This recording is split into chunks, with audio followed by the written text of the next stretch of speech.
Hello students of class 6, chapter number 1, and today's topic is subject and predicate. So now we will discuss. Now subject and predicate. As you already know that sentence has two parts, subject and predicate. So every complete sentence consists of two parts, a subject and a predicate. While making a sentence, we mention a place or a thing and also say something about that person or thing. While the subject is what the sentence is about and the predicate talks about the subject. So, subject. The part of the sentence which talks about the person or a thing is called the subject of a sentence. Sentence का वो part जिसके बारे में बात की जा रही है उसे हम सब्जेक्ट कहते हैं. Now, what is predicate? The part of the sentence which talks about the subject is called the predicate of the sentence. अब predicate किसे कहते हैं? सेंटेंस का वो पार्ट जिस सब्जेक्ट के बारे में जो बात कही जा रही है, यानी कि सेंटेंस में जो सब्जेक्ट है उसके बारे में जो भी कहा जा रहा है that is called predicate. Let's take an example. Joseph likes to play football. Now Joseph is the subject of the sentence as you came to know already. अब जोसेफ ही जो है वो सब्जेक्ट क्यों है? Because the sentence is telling about the liking of Joseph. अब इस sentence में आप देख सकते हैं कि किसकी लाइकिंग के बारे में बात की जा रही है. जोसेफ की लाइकिंग के बारे में बात की जा रही है. And what it is telling, अब जोसेफ के बारे में क्या कहा जा रहा है? It says that Joseph likes to play football. अब जोसेफ को वॉलीबॉल खेलना पसंद है. So in this example the subject is Joseph and the predicate is likes to play football.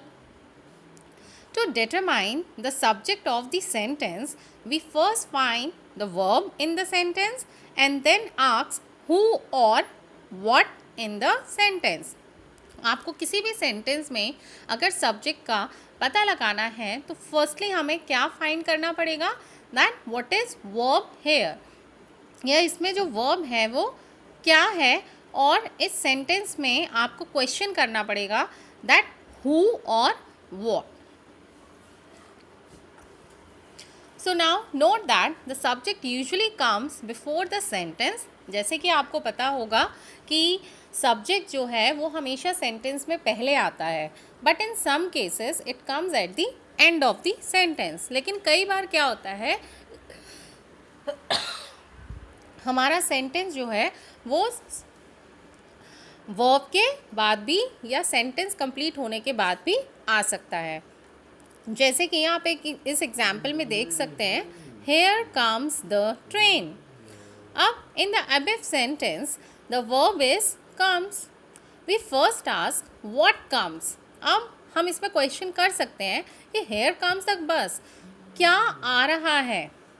So the answer is train. अब क्या आ रही है? Train आ रही है. सो इस सेंटेंस में जो हमारा सब्जेक्ट है वो क्या होना चाहिए? The train.